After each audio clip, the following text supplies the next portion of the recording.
Alrighty then, so we're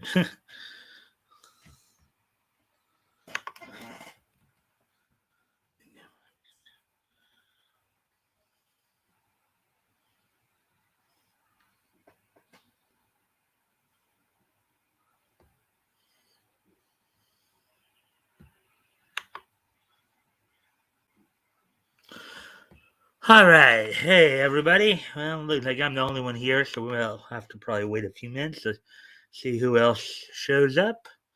Hopefully everybody's haven't had a good day today. Let's see.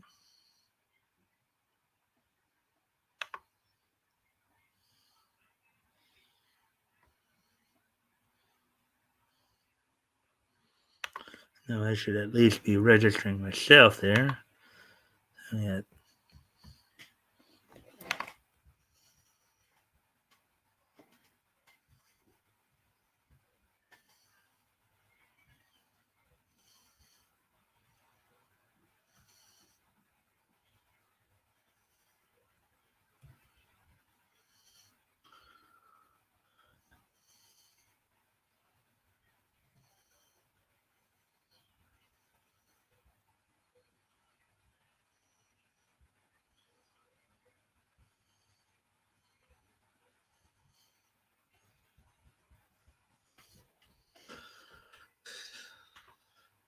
Hey Woody, how you doing, man?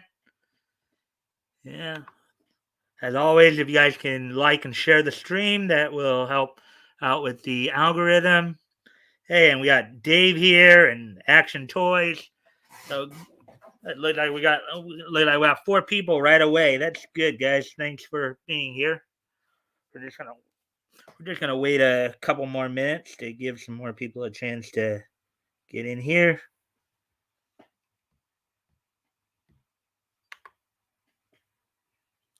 Hope you're all doing. Yeah, I hope you're all doing well as well. Action.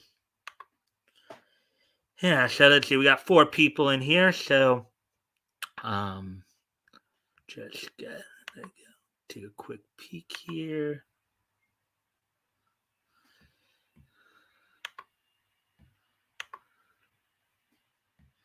Let's see.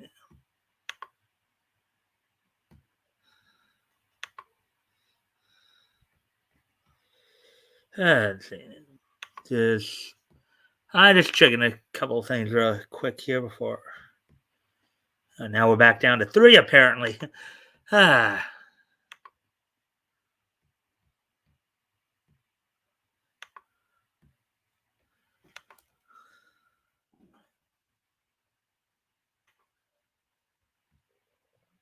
checking some details here.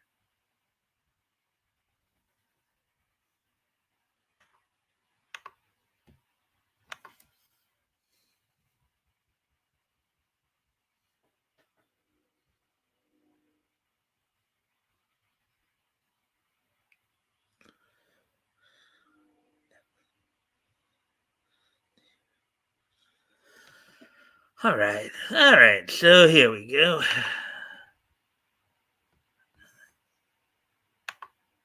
So we.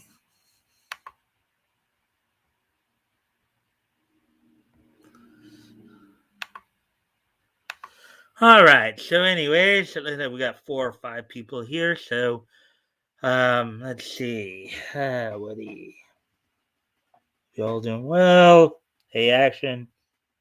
Um, I have a little trouble reading this. Storming a bit around me, having internet issues. Oh yeah. Okay. Well, I'm still glad you're here, Dave.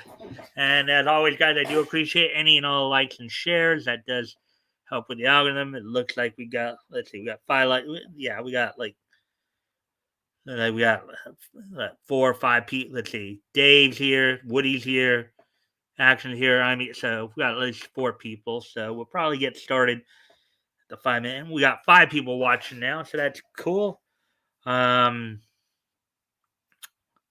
So here's kind of what's on tap for tonight. I got basically we have 8 stories all together. Um 4 comics related, 4 anime related. They're all the stories are from CBR, so that we'll probably be going through them pretty quickly because they usually do. Couple of cover stories, regards to some covers coming out. Also, Marvel apparently is having some issues already with their new publisher, Penguin Random House. They're looking to now do a live action adaptation of the webtoons Batman Family series. Let's see. There's also some news coming out of.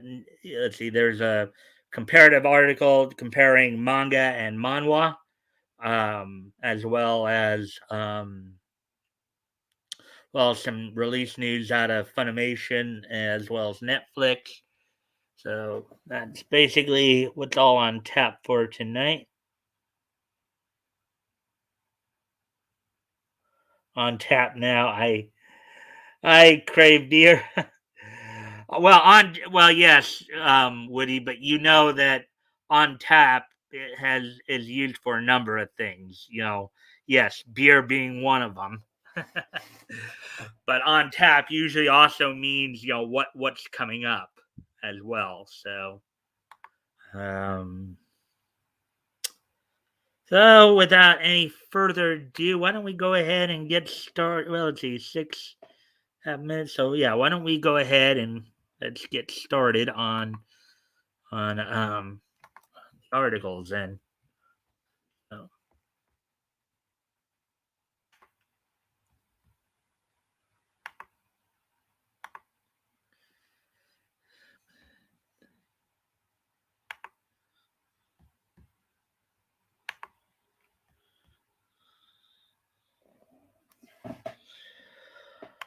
All right, so here's the first article we're going to look at tonight.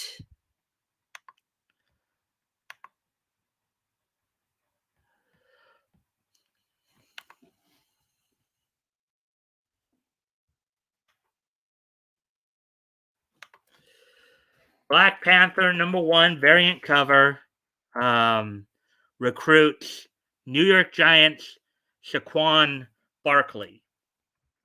New York Giants running back Saquon Barkley joins T'Challa on a special variant cover for November's Black Panther #1. Article by Henry Verona, published, well, now it's 1 day ago. Earlier it was still within the day, but anyways.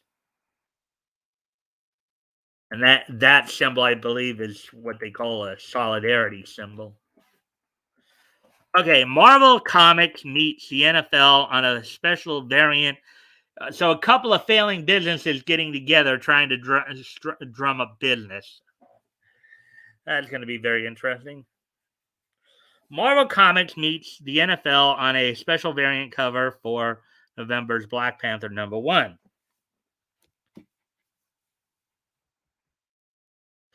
New York Giants running back Saquon Barkley joins T'Challa on the variant in question for the first issue of Academy Award winning writer John Ridley and artist Juan Cabal's Black Panther title. The cover shows the duo performing the Wakanda Forever salute on a football field with thousands of fans behind them.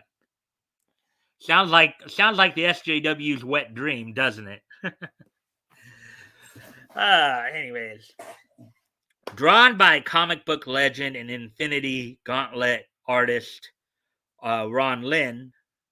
The cover is Marvel's first collaboration with a Hustle Dot, a sports and entertainment agency that aims to create one-of-a-kind collectibles. While this cover isn't literally one of a kind, it is exclusive. Fans looking to pre-order it can only do so through Hustle Dot online store, where it is currently available for $29.99. So if you want this cover,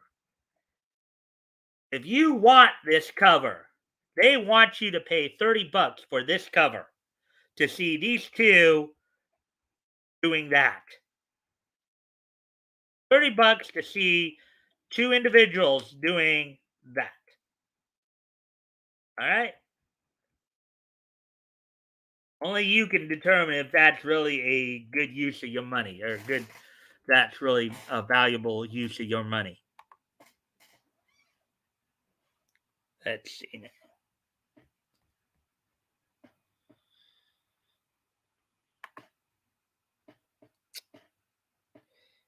Let's see. Beer, this is a man's bar. All we have is whiskey and rum. Sipping on gin and juice, laid back. Got my mind on my money and my money on my mind. So, anyways.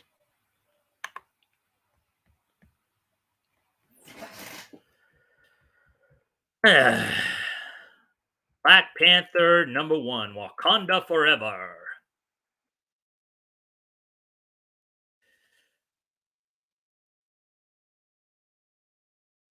Saquon Barkley was drafted to the New York Giants as part of the 2018 draft and quickly became one of the most popular running backs in the NFL, being named the NFL Offensive Rookie of the Year. Since then, he has broken multiple Giants records and has participated in the NFL Pro Bowl. However, for all of his gridiron success, nothing compares to being in a comic book for the first time. Quote, I've been a Marvel fan my entire life, so appearing on a Marvel comic cover side by side with T'Challa, the Black Panther, is absolutely a dream come true. Well, good for him. Eh, can't begrudge him for that. I think we've all wanted to spend time with our favorite comic book character, so I can't begrudge him that part of it at least. Yeah, because we all want that. Just would I pay $30 to do so? Probably not. Don't know if anybody would really want to pay $30 for something like that, but anyways. Let's see now. Barkley said Hustle's chief operating officer, Kerry Harris, echoed the running back's remarks. While also teasing that the company will offer a line of, quote, exclusive, specially designed Marvel variant covers, unquote, in the future.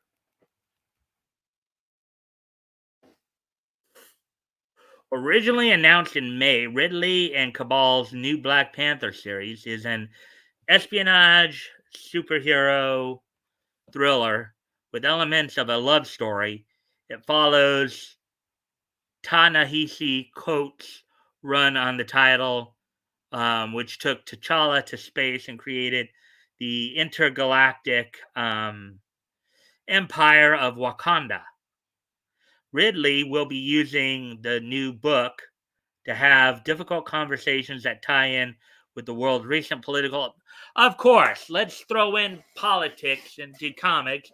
That's going to sell books. That is really going to sell books.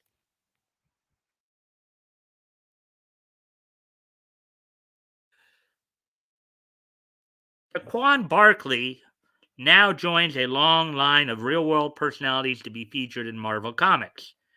Over the summer, the X-Men's Hellfire Gala had multiple actors, celebrities, and athletes appear, including New York Mets infielder Pete Alonso. However, many fans will forever associate sports comics crossovers with NFL Super Pro, an infamous Marvel title that was created alongside the NFL to create a new superhero sports star. It failed to find an audience and remains one of the more memorable failures of the 90s comics boom period. Okay.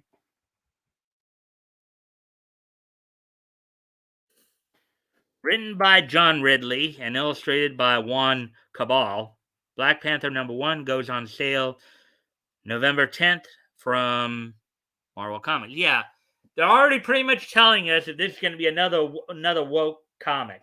They pretty much told us that in that one line I read. Let's see, where was it? Back up here. Let's see. Yeah, Ridley will be using the new book to have difficult conversations that tie in with the world's recent political upheaval. Translation: We're I, John Ridley, am going to push our political agenda and shove it down your throat. Up yours, America. Oh,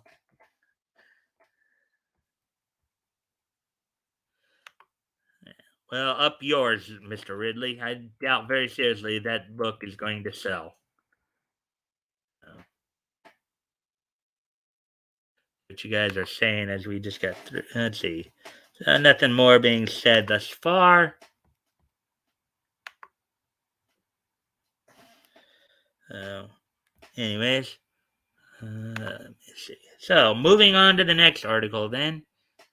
You just give me a sec as I'm going to need to take care of something over here real quick.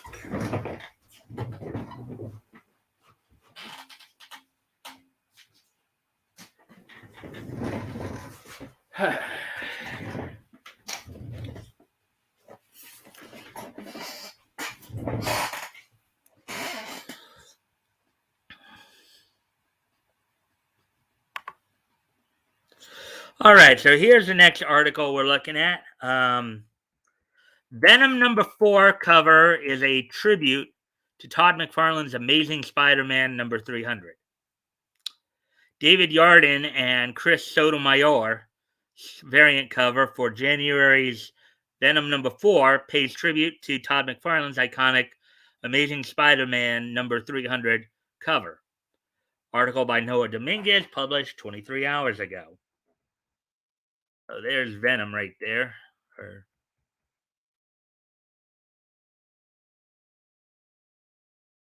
Artist David Yarden has teamed with colorist Chris Sotomayor for a special variant cover for January's Venom #4, which pays tribute to Todd McFarlane's iconic cover for 1988's Amazing Spider-Man #300, spaghetti, webbing, and all. Following the conclusion of Donny Cates and Ryan Stegman's character-defining run on Venom, the title is headed for a relaunch later this month, courtesy of writers Al Ewing and Ram V. Artist Brian Hitch, inker Andrew Curry, and colorist Alex Sinclair. Now, with Venom #1 slated for release on October 27th, Venom #4 scheduled to hit comic shops on Wednesday, January 5th, 2022. Yarden and Sotomayor's variant for issue #4 is one of 10 similar homage variants Marvel will put out throughout the month of January. And according to Yellow Flash, according to what he's been talking about, apparently one of the little side notes that they're pushing on the Venom title here is they're trying to make it sound like Eddie Brock and the symbiote are in some sort of homoerotic relationship or something like that. You know, that's apparently what they may be trying to push here. Again, more agenda pushing. Marvel's already financially in trouble, and when they put stuff out like this, that's going to turn about half their audience away from them.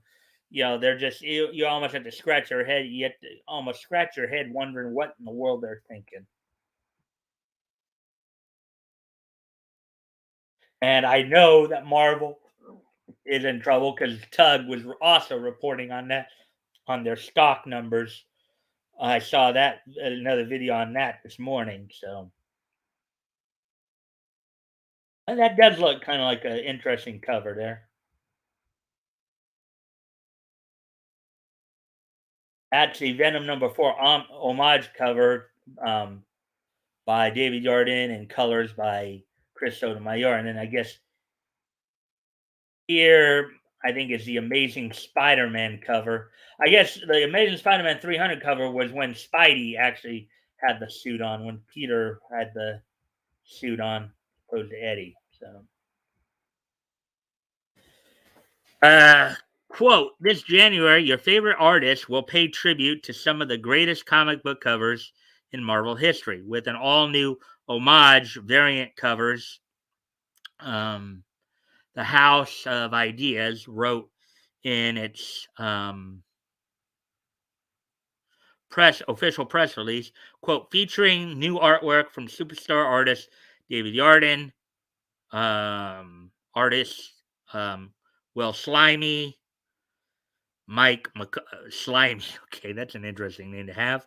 Mike McCone, uh, Chris Lee, Philip Tan, David Nakayama, Pete Woods, Ken Lashley, Steve Mooney. I wonder this guy moons people. And Marvel's Stormbreaker, Peach Momoko. This this exciting collection will allow fans to re-experience classic Marvel covers, including takes on Wolverine, Spider-Man, Thor, and Hulk's first appearance, as well as other historic moments. Unquote. Written by David Michelini, and illustrated by Todd McFarlane, with colors by Bob Sharon and cover art by McFarlane. 1988's Amazing Spider-Man number 300 is a rather historic Marvel release. Indeed, in addition to being the 300th issue of Marvel's main Spider-Man title, the book marked Eddie Brock's first full appearance as Venom.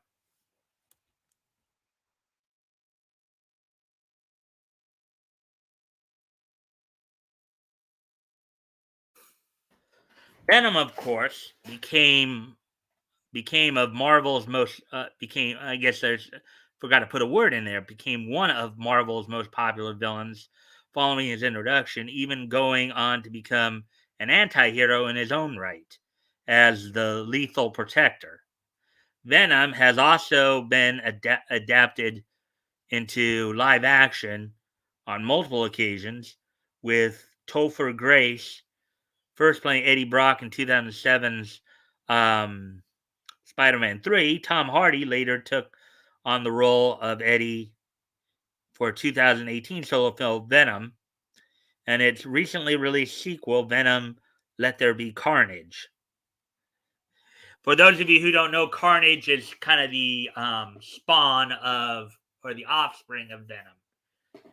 Carnage is, I guess, a piece of the symbiote that kind of reproduced, as it were. Marvel's full list of these homage variants and their release dates reads as follows. On sale January 5th, Amazing Spider-Man number 85, homage variant cover by Peach Momoko. Venom number 4, homage variant cover by David Yarden and colors by Chris Sotomayor. X Lives of Wolverine number 1, homage variant cover by Will Slimy. I thought it was Slimy, but Slimy with colors by Rochelle Rosenberg. On sale January 12th. Amazing Spider-Man number 86, homage variant cover by Mike McCone and colors by Chris Sotomayor. Thor number 21, homage variant cover by Chris Lee and with colors by Rochelle Rosenberg. On sale January 19th. Captain America Iron Man number 3, homage variant cover by Philip Tan and colors by Federico Blee. Hulk number 3, homage variant cover by David Nakayama. On sale January 26th. The Death of Doctor Strange number 5, homage variant cover by Stephen Mooney with colors by Chris Sotomayor. Iron Man number 16, homage variant cover by Pete Woods. X-Men Legends number 11, homage variant cover by Ken Lashley with colors by Juan Fernandez. Written by Al Ewing, the guy who recently dumped Joe Bennett, and illustrated by Brian Hitch. Venom #4 goes on sale January 5th, 2022 from Marvel Comics. So there we go with that one. Let's see what you guys might be saying here in the last few minutes since I last took a look.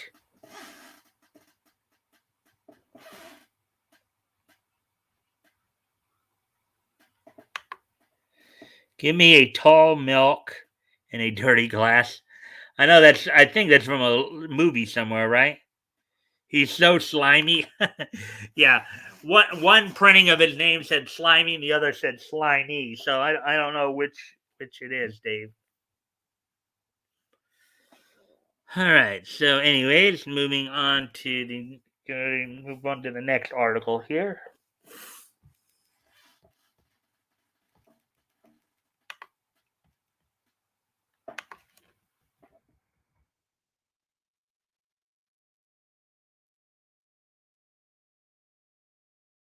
All right, here we go. Here's another made. Here's another. This is probably one of the bigger stories here.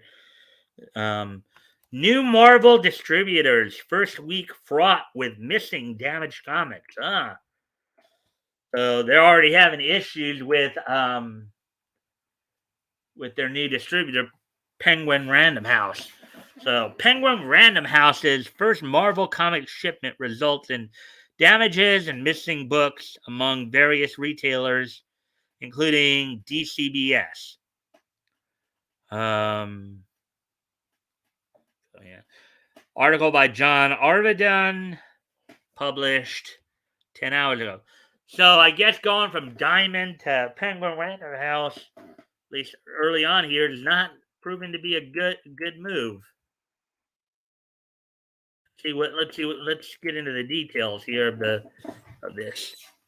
Marvel Comics' first Penguin Random House distributed shipments are causing a stir with retailers.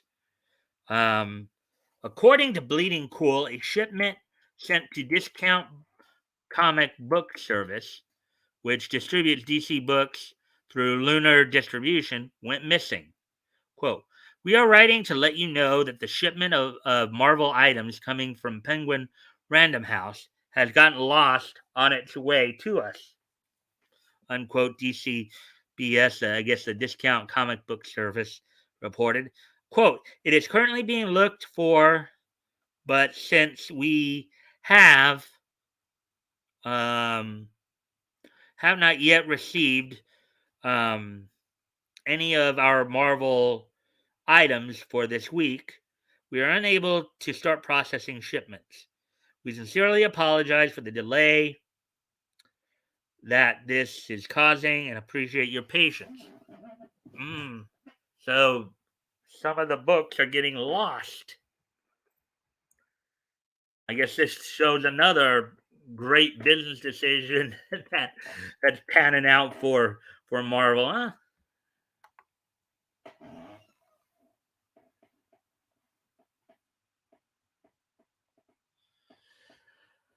All right. So, anyways, continuing on here.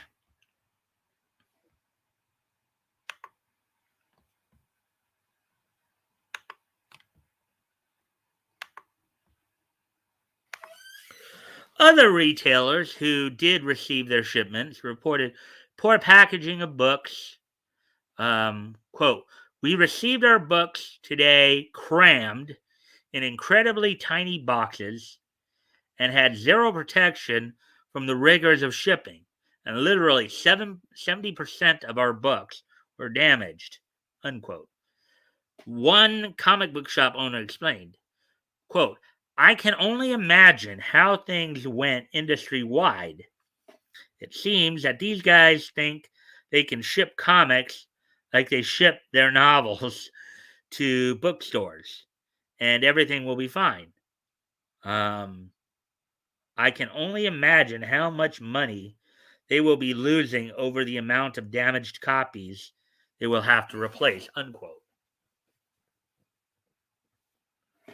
Wow, That's kind of a damning statement right there. Yeah, so thus far, the move to Penguin Random House not been has apparently not been a good one. "Quote unquote, oh no," comics conspiracy owner Ryan Higgins tweeted, quote, "The PRA Penguin Random House packing of Marvel Comics is bad. Really bad. Like really, really bad." Kind of reminded of Beverly Mitchell as Lucy Camden there with that one, with that saying. Marvel's comics, much like DC's, were previously distributed through Diamond Comic Distributors. However, Diamond temporarily shut down during COVID-19 pandemic, and DC took that opportunity to find a new distributor in the DCBS owned Lunar. In March 2021, Marvel similarly changed its distribution plans, though it didn't completely cut ties with Diamond. Well, they probably need to go back to Diamond at this point. Quote, "Today, Marvel announced a new arrangement for comics, trades, and graphic novels going to the direct market," unquote. Diamond Steve Geppi said at the time, quote, "Starting with product on sale October 1st, Diamond will purchase these Marvel products from Penguin Random House as a wholesaler rather than distributing them directly from Marvel," unquote. Yeah, they might want to consider cutting out that middleman if that's how they handle the merchandise.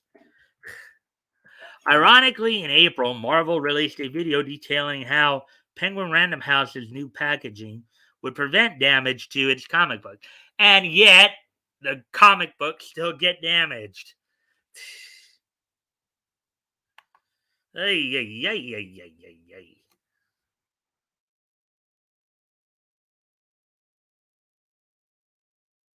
Let's see if there's anything new being said there. Well, we're down to 2 people watching, huh? Y'all still here with me, man? You guys, huh?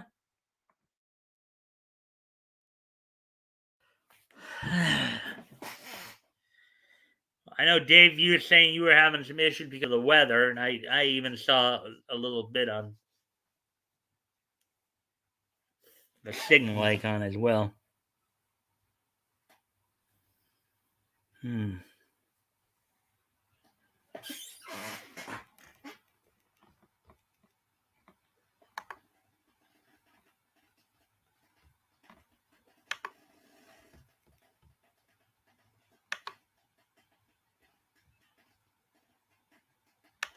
All right, so and this is the last comics related story here. Um,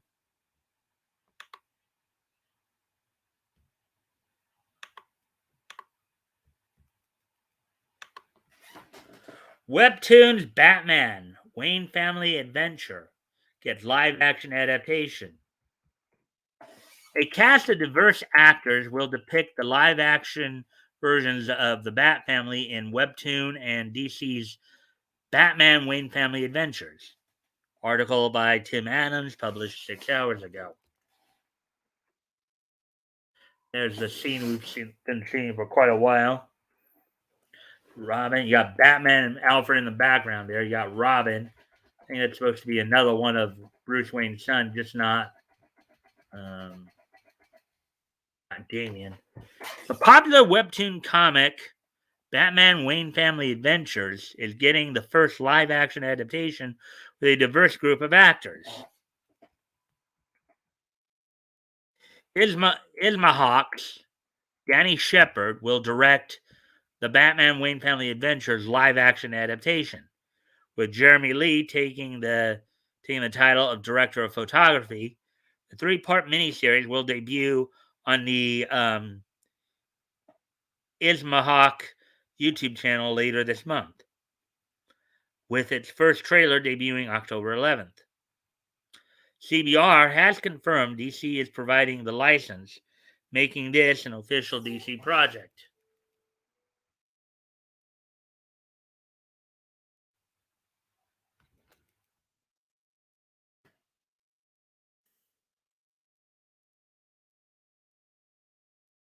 The official Isma Hawk Twitter account shared a post announcing its collaboration with Webtoon. Quote, "We're so excited to announce that we're bringing Batman, Wayne Family Adventures to life," unquote. The plot reads, quote, "Adapted from the awesome at Webtoon official series. Head to the YouTube channel to see it in 4K. And don't forget to check out the Webtoon," unquote.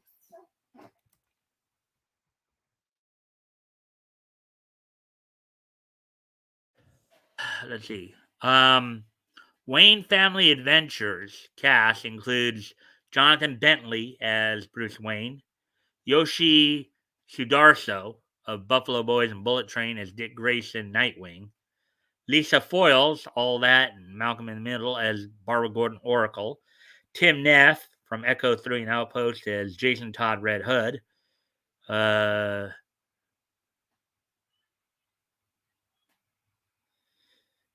Peter Sudarso from Supergirl and the Paper Tigers as Tim Drake Red Robin, Megan Camarena from Power Rangers Hyperforce video game High School as Stephanie Brown Spoiler, uh, Gemma Nguyen from Phantom Breaker as Cassandra Kane Orphan, Carter Rockwood as Damian Wayne Robin, Deshant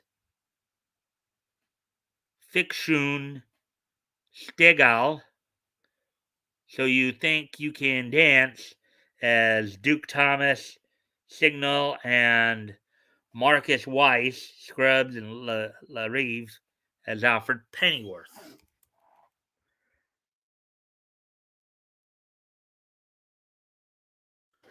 The readership of Batman Wayne Family Adventures has surpassed DC's Batman comics combined, with the webtoon drawing more than 400,000 readers in its first 2 days alone. Its first 3 episodes launched on September 8th and has garnered over 615,000 subscribers as of this writing. Webtoon ambassadors have also released motion comic dubs of each episode, with a wide range of voice actors portraying members of the Bat family. The trailer for the Batman Wayne Family Adventures live action adaptation debuts October 11th on Ismahawk's YouTube channel. Oh, there we go with that one. See what you guys might be saying about. I guess nothing new being said thus far. Back up to 3 people watching, so wow, we're already halfway through it, and we're just 38 minutes into this. Ah,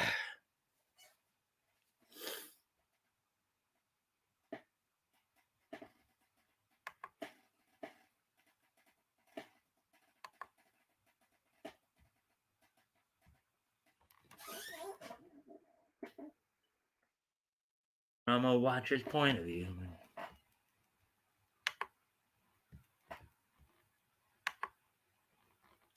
Now, of course, we're going to move on to the anime stories here.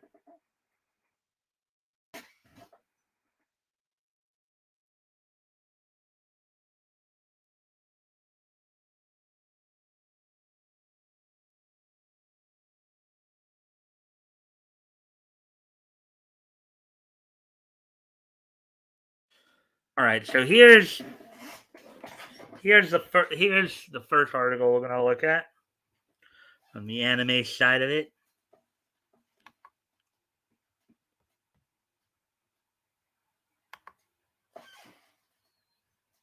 Back up to 4 now, so as always, guys, I do appreciate any and all likes and shares.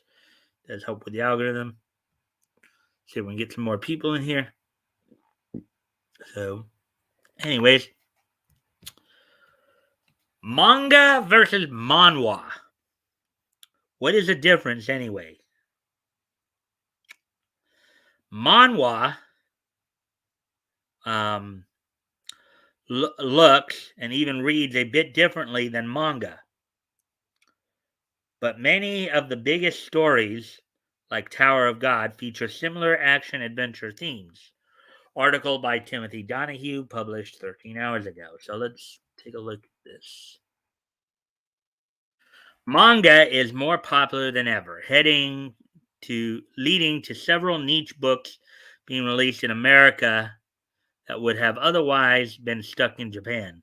This popularity has also seen several other Asian comics hit international retailers and reading services, but not all of them are Japanese in origin. The most popular of these are manhwa, the Korean equivalent to manga.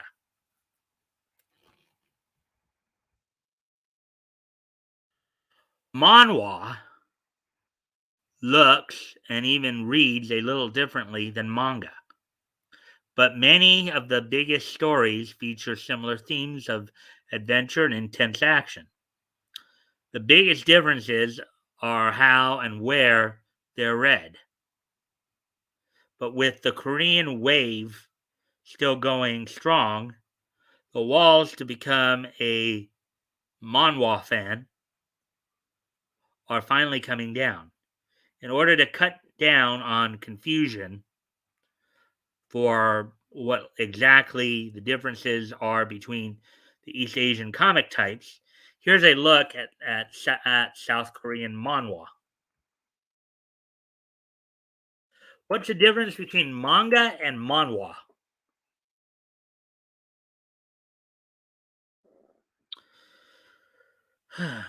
the um, the most obvious difference between the two is their national origin, with manga being Japanese and manhwa being South Korean. Japanese soldiers brought manga, which was already quite popular, to South Korea during the occupation, with Korea adapting the art form for their own culture later on. Initially, these printed and drawn comics were used mainly for propaganda, although they would, of course, develop far more diversity once their political usage was discarded. Unlike manga, which is read from right to left and top to bottom, manhwa is read left to right and top to bottom, kind of like way English is read. Likewise, while manga is almost always in black and right beyond the covers, manhwa has embraced color as well as digital platforms in recent years. This means that many manhwa are also webtoons, which are online Korean comics.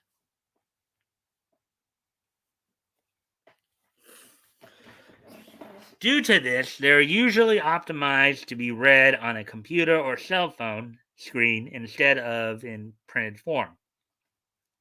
Having longer vertically oriented pages and panels, somewhat countering the use of color, is a notable lack of detail in the art and backgrounds seen in many manhwa and webtoons.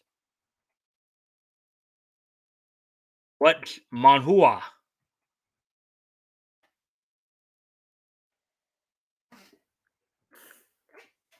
Both manga and manhwa are derived etymologically from the Chinese word manhua, which is also the country's equivalent form of comics. However, there's a notable divergence in how these are all formatted, as it depends on whether the comics are produced in China, Hong Kong, or Taiwan.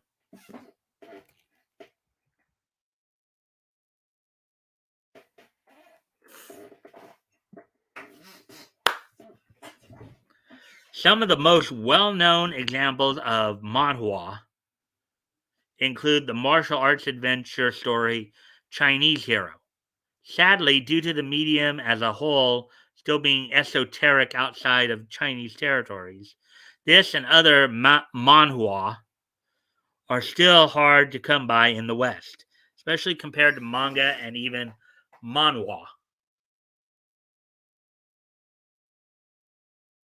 Popular manhwa titles and themes.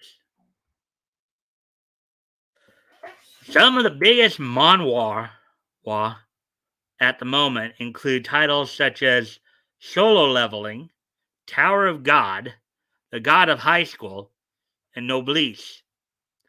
Most of these and other popular manhwa would be classified as shonen if they were manga, focusing on action and adventure as well as young, predominantly male protagonists.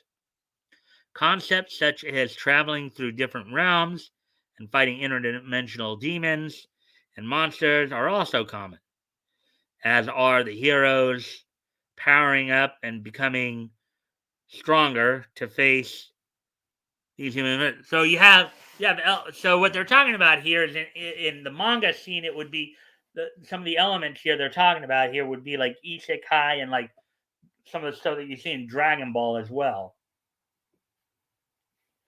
You know, the isekai stuff as well as like some of the fighting manga anime like Dragon Ball, like Yu Yu Hakusho, Baki the Grappler, you know, um, Kenichi the Mightiest Disciple.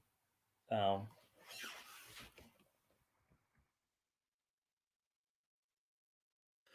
there's notably a lot less genre classification in manhwa, with books that would be deemed shonen, seinen, or shoujo being independent of such sobriquets. Sobriquets. This can make the books on occasion seem more experimental than their Japanese counterparts, especially since the art styles in many of the adventure titles um, don't match stereotypical shonen art. The many romance titles are even glossier in comparison, having art styles that match romance mobile games targeted more toward adult women than young girls. Adventures based around MMORPG, that's multimedia online role playing games, are also common. And unlike that of the isekai craze in Japanese manga and anime.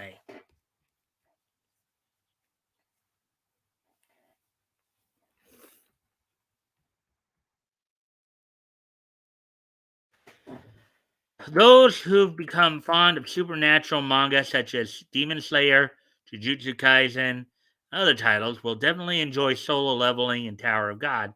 And with manhwa and Korean media in general becoming increasingly popular in the West, even more titles are sure to hit bookstores in the coming months.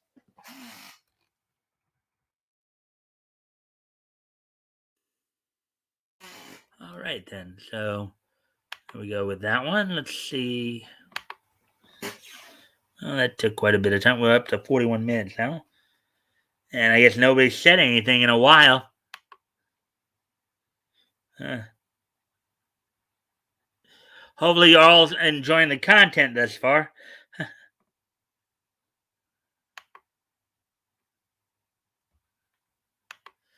All right, so moving on to the next article here.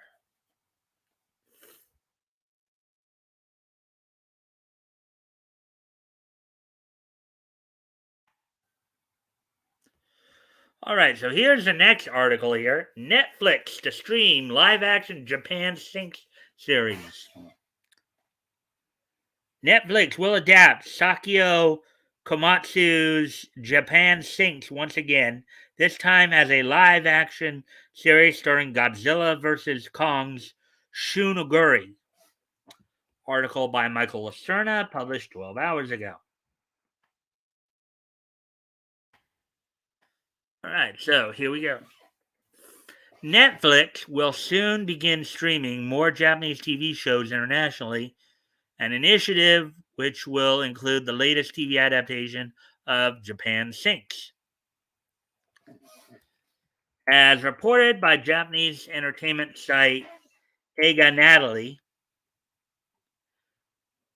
Netflix has entered into a partnership with Tokyo Broadcasting System, TBS, not to be confused with the American cable channel of the same initials, which is Turner Broadcasting System. Okay. To localize and stream several of their titles internationally. One of those shows will be the new live action TV series, Japan Sinks, People of Hope, which will be the latest adaptation of Sakio Komatsu's 1973 disaster sci fi novel of the same name. The new series will star Shun Oguri, a popular Japanese actor who audiences in the West may recognize from his supporting role in 2021's Godzilla vs. Kong. Shoujo manga and anime fans may also recognize the actor from his portrayal of Rui Hanizawa in the Japanese live action adaptation of Yoko Kanno's Boys Over Flowers, while gamers will know him from his starring role in Sega's Yakuza 6. The new series is scheduled to premiere in Japan on October 10th, with Netflix streaming the series internationally shortly afterwards.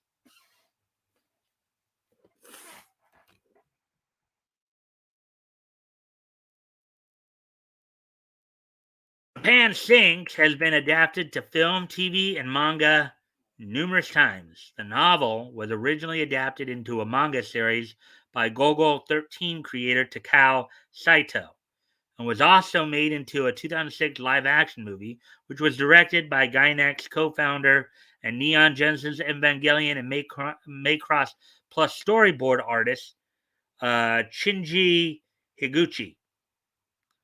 Netflix co-produced the previous most recent adaptation of the novel, Japan Sinks 2020. That series, an anime from Science Saru, the animation studio that produced the critically acclaimed The Night is Short, Walk On Girl, and the upcoming The Hake story, as well as two of the shorts featured within the Star Wars Visions anthology series. Japan Sinks 2020 was directed by Masaki Yuasa, the director of the acclaimed anime series such as The Tatami Galaxy, Kaiba, Devilman Crybaby, and Keep Your Hands Off Aizokin. As major American studios such as Disney, Paramount, and Warner Brothers have started to keep the productions on their own, competing streaming services, Netflix has begun to look abroad for new content for its streaming service. In recent years, Netflix has invested heavily in a number of original anime productions, which includes hits such as Beastars and the upcoming highly anticipated new season of JoJo's Bizarre Adventure. The company has also recently seen massive success with Squid Game, a South Korean drama about a sadistic gambling game that has quickly become one of Netflix's most streamed titles of all time. Oh, there we go with that one.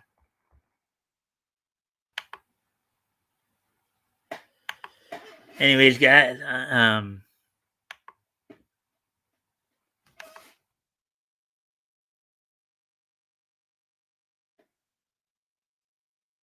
he'll be the next story here. I'll be right back. I got to step away from the computer for a moment. I'll be right back.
Look like Woody's saying what? I don't know exactly what you're saying there, Woody, but I said I did have to step away for a moment. So, um, anyways, hopefully everybody's still around. I see there are 3 people watching, but haven't seen you guys talking in a while. So, I hope you're enjoying the content at least. We're coming up on an hour mark here, and we're like almost done with I think we've only got a couple more articles to get through here.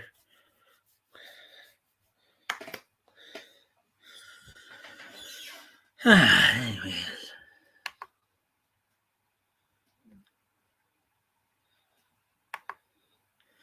All right, so hopefully everybody's doing all right. I guess we'll move on to the next article here.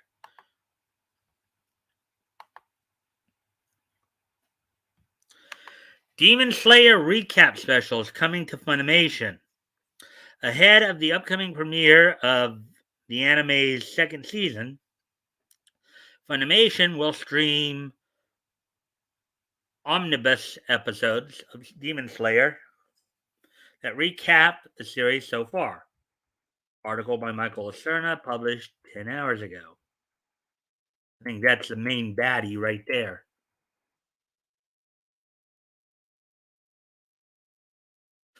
Funimation will stream 2 new Demon Slayer recap specials starting on October 7th. So tomorrow, my birthday, basically. Tomorrow I turn 46.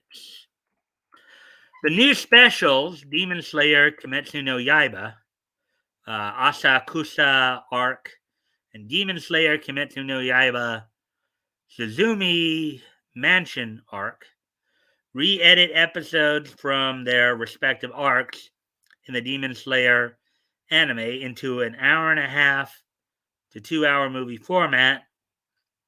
The 2 new special, I guess one's an hour and a half, the other's 2 hours.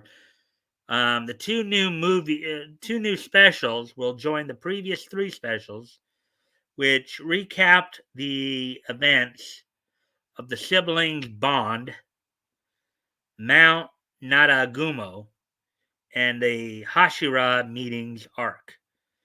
On Funimation's streaming service, the specials provide a slightly faster way for new fans of the series to catch up on Season 1's events, or for existing fans to give themselves a quick refresher on the story before the premiere of Season 2 that will begin on October 10th with a 7-episode retelling of the Mugen Train arc.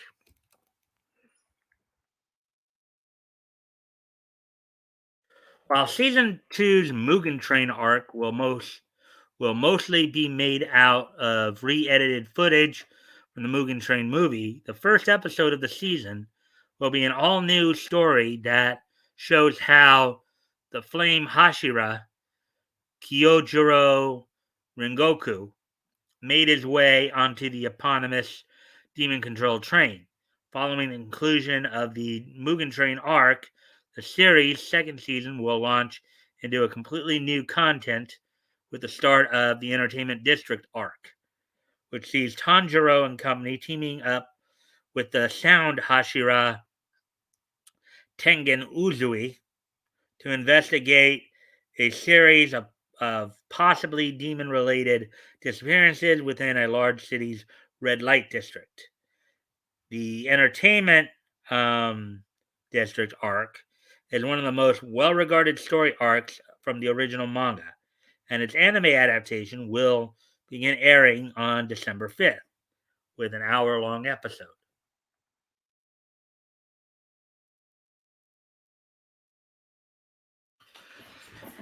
Anyone who wants to catch up on the series before the premiere of Season 2 can also watch the full 26 episodes of the first season of the anime, which were already available on Funimation, Netflix, and Crunchyroll. Crunchyroll also recently began to stream the English dub of the series, as well as the Mugen Train movie. Fans who want to watch Mugen Train on the big screen and missed out on the movie's record-breaking theatrical run in 2020, should look forward to New York Comic Con, where Funimation will host a special screening of the movie with the series' English dub cast in attendance. Demon Slayer was created by uh, Koyoharu Gotoge and began publication in Weekly Shonen Jump in 2016. The series tells the story of Tanjiro Kamado, a kind but timid young man who decides to become a demon slayer after most of his family is slaughtered and his sole surviving sister is cursed to become a demon herself. The manga has over 150 million copies in circulation worldwide, is one of the top 10 best-selling manga series of all time.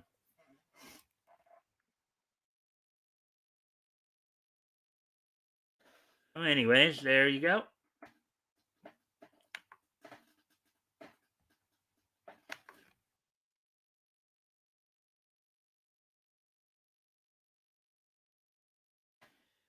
And here we go. This will be the last.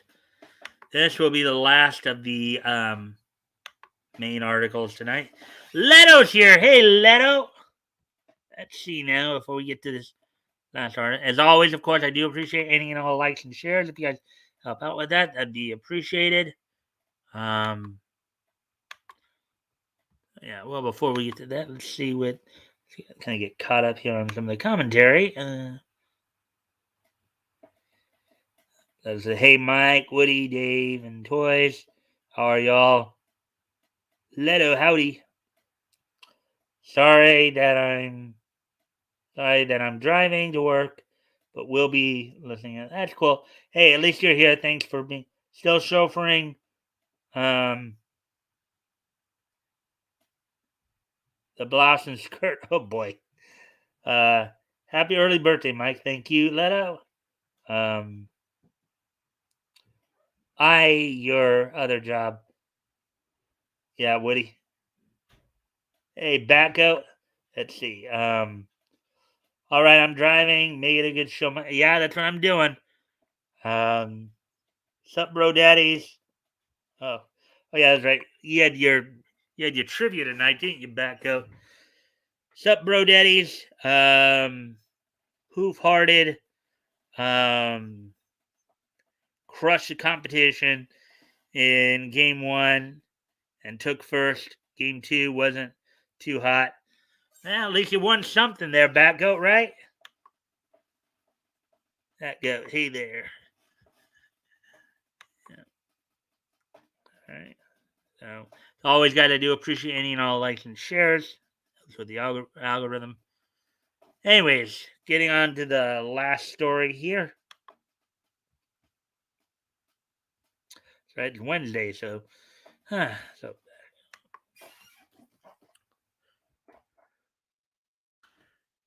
Manhwa canceled after allegedly plagiarizing Evangelion and Monster. Monster is kind of a surreal anime. It was on one of the cable channels a few years ago, like in late 2000s, early 2010s, I believe. Naver Webtoon announces that the manhwa Cat on a Hot Tin Roof will be canceled following accusations that the series plagiarized its art. Article by Michael Lacerna published hours ago.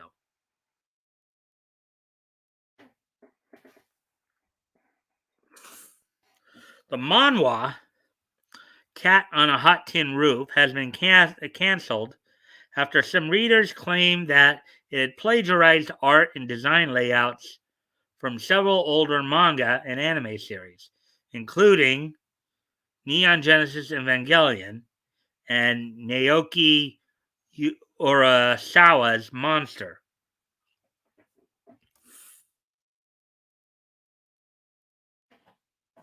Comparisons between the manhwa and panels from Urasawa's Monster began to circulate on Korean message boards shortly after Cat on a Hot Tin Cat on a Hit Tin Roof. Okay, I thought Hot Tin. Hot Tin or Hit Tin?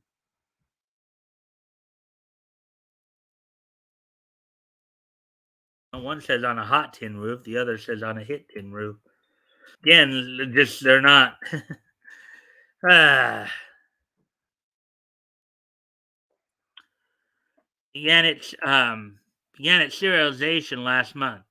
Several readers also noted the resemblance between the series' two primary protagonists and the characters of Shinji Ikari and Kaoru Nagisa from Neon Genesis Evangelion.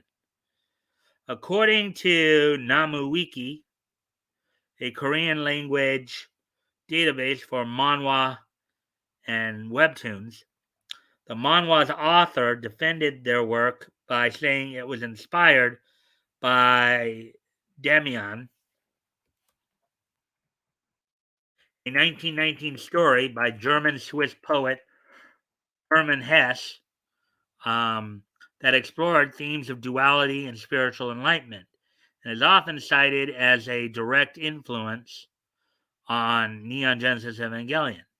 Many readers, as well as Naver Webtoon, the publishers of the manhwa series, apparently did not accept that explanation, as Naver soon announced that it was canceling serialization of the series. The company also issued a public apology for the incident and reaffirmed their commitment to protecting intellectual property rights.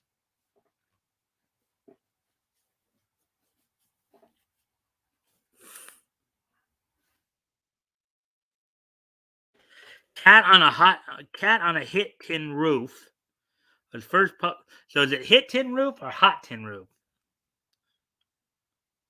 Was first published on August 11th and told the story of Min So, a high school outcast who doesn't have any friends. Min So's life changes when he meets Ji Won, a popular student who apparently excels at every subject. From a car accident, the two students become close, and Min So is finally happy to have a friend in his life. But the relationship starts to unravel as Min So discovers there is more to Ji Won than meets the eye. This is not the first instance of an international artist getting a series canceled because they allegedly plagiarized a manga.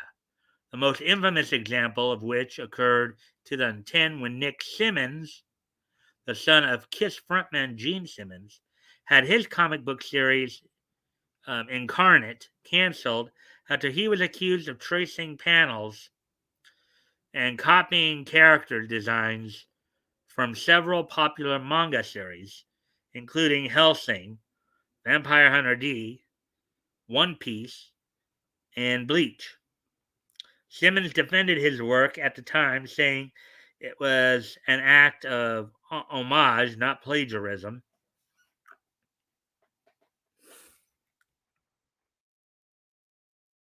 Quote, like most artists, I am inspired by work I admire. There are certain similarities between some of my work and work of others, Simmons said. Quote, this was simply meant as an homage to artists I respect, and I definitely want to apologize to any manga fans or fellow manga artists who feel I went too seek far. My inspirations reflect the fact that certain fundamental imagery is common to all manga. Unquote. Oh, there we go. So I got through 8 stories there tonight.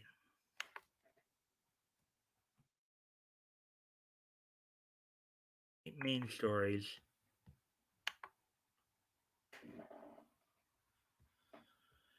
Alrighty then.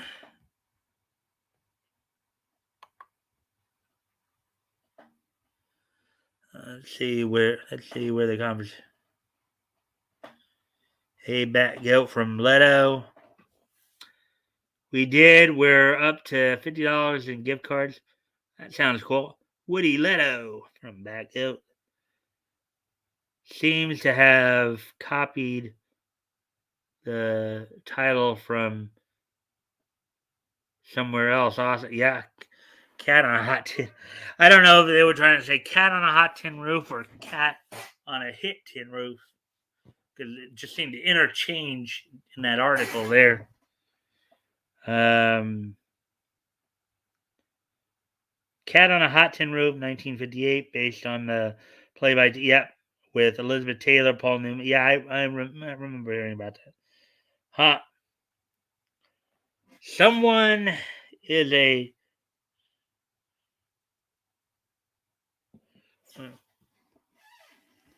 All right, let's. Simmons is a shill bitch. And yes, I did say that. I'm just he has always sucked. Well, okay, I was a kid in 1977, so I loved Kiss. By 1982, nothing could be gayer. F this Simmons kid sounds like a real jerk. Hmm.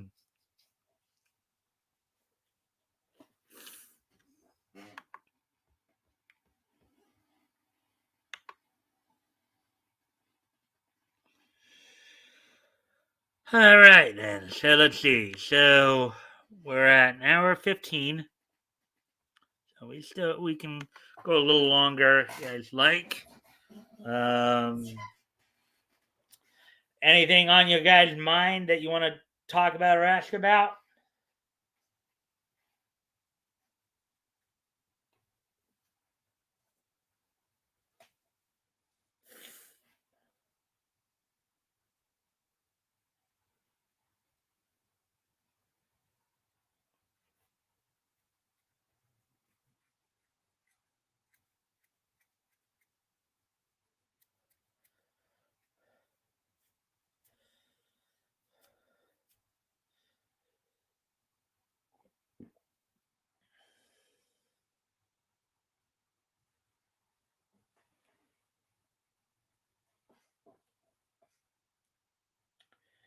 You guys have anything you want to ask me about or talk about?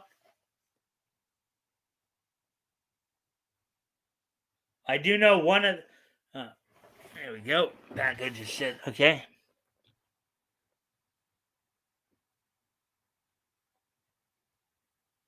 Yeah, I need to go shopping tomorrow. There ain't squat to eat. Well, yeah, while you're shopping, Batgoat, I will be turning 1 year older tomorrow. I'll be turning 46 tomorrow. I'll be turning 46, along, of course, with Rhino, professional wrestler Rhino as well. So,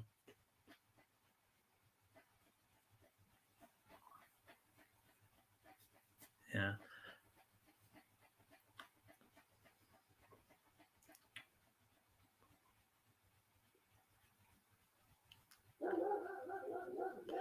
Excuse me a moment, guys. I gotta go take care. Chloe's acting up again, I guess.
All right, I'm back. Oh, it looks like we're up to 6 people now viewing. That's cool.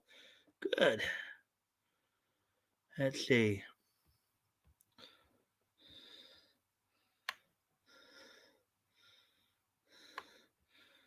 Time to stuff a few frozen pizzas in the freezer. It says Woody. Very cool. Enjoy your birthday. Thanks, Batcoat. Yeah, you know me. um, see, frozen pizzas are the first to go. I have some healthy choices be left in the freezer. Maybe a box of potatoes, or pot stalkers. Ooh, better check. Um, I live out in the country, and my dog runs pretty wild. He dragged the deer carcass into my yard yesterday. Oh boy! Well, your dog's doing some hunting for you there, huh, Woody? Did you have a nice meal of deer last night with a cat? It's just a mouse. I wonder if my neighbor isn't poaching these deer. Although we do have that weird brain disease around here that's related to mad cat. Chronic wasting syndrome. I think they call it in the deer.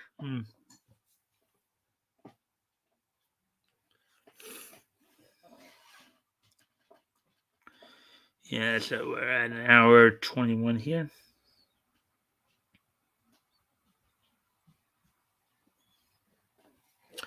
I do thank you guys, of course, for all the likes and shares. That does help with the algorithm here. So, anything else going on with you? I know Leto's driving. For all I know, I think Toys and Dave probably went off to sleep, I would think. So, but I'm thankful that you guys are here. Um,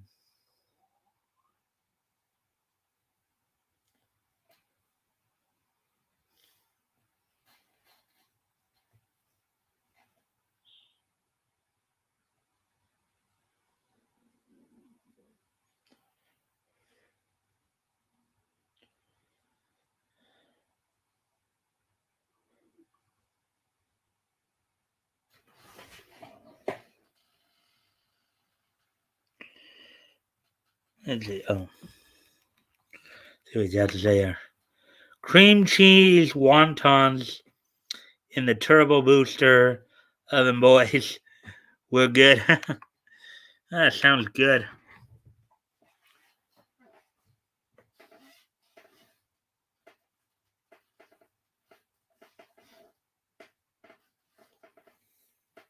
Hmm.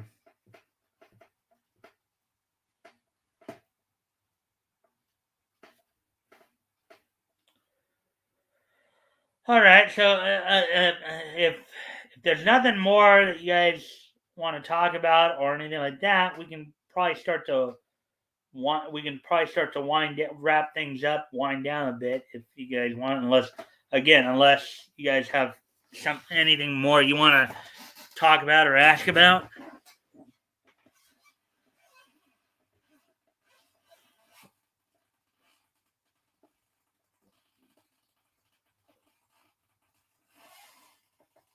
Cool, that history. Okay. All right. So is everybody in agreement? Let's start to wrap up.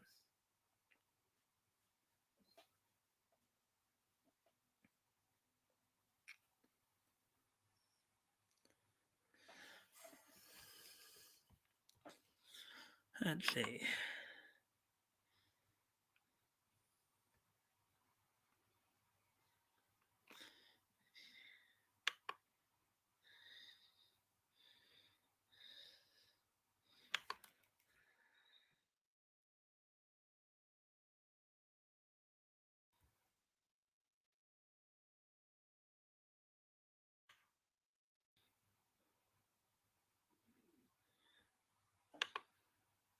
right.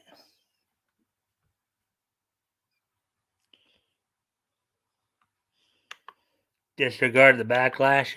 Backlash. Yeah.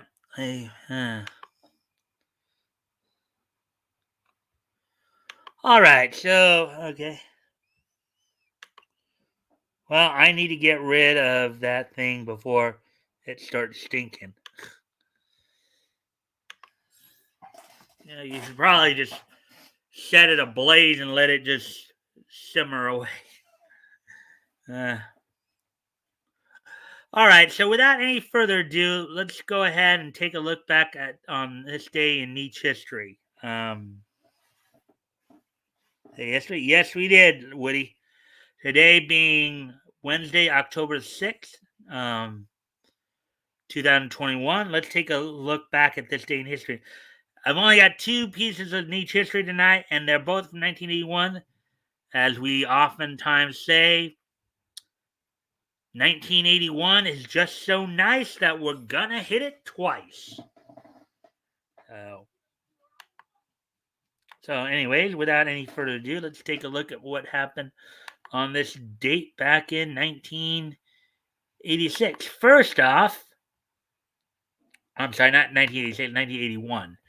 On this date in 1981, 40 years ago today, the 265th issue of Captain America went on sale on this day in 1986. The story was Thunderhead. Was 32 pages. It cost only 60 cents to get. It was written by David Anthony Kraft, penciled by Mike Zeek. John R. Beatty did the inking. The lettering was done by James R. Novak, and Bob Sharon did the coloring.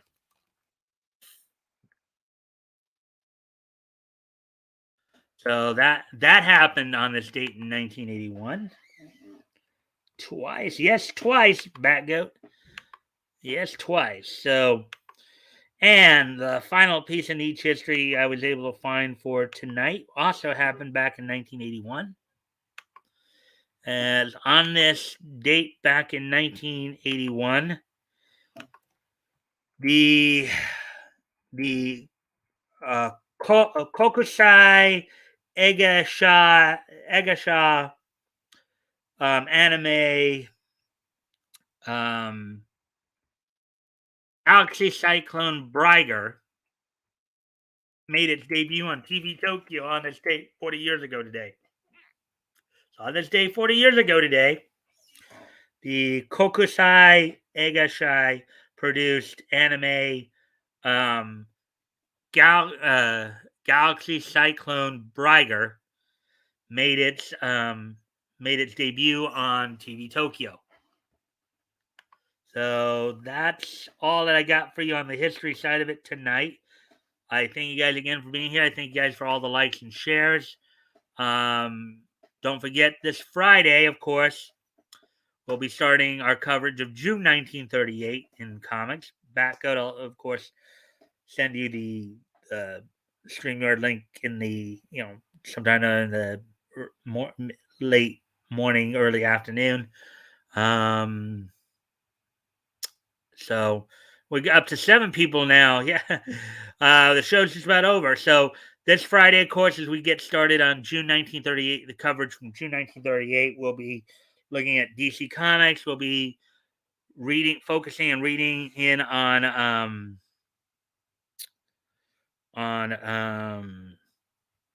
Action Comics #2, doing a couple stories out of there, doing a couple stories out of Detective Comics number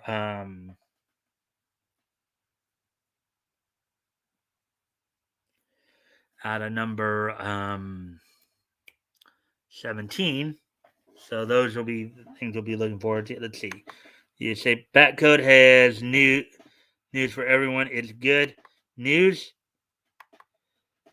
News you want to share now, or news that you will news you want to share now, Batgoat, or news that you want to share Friday?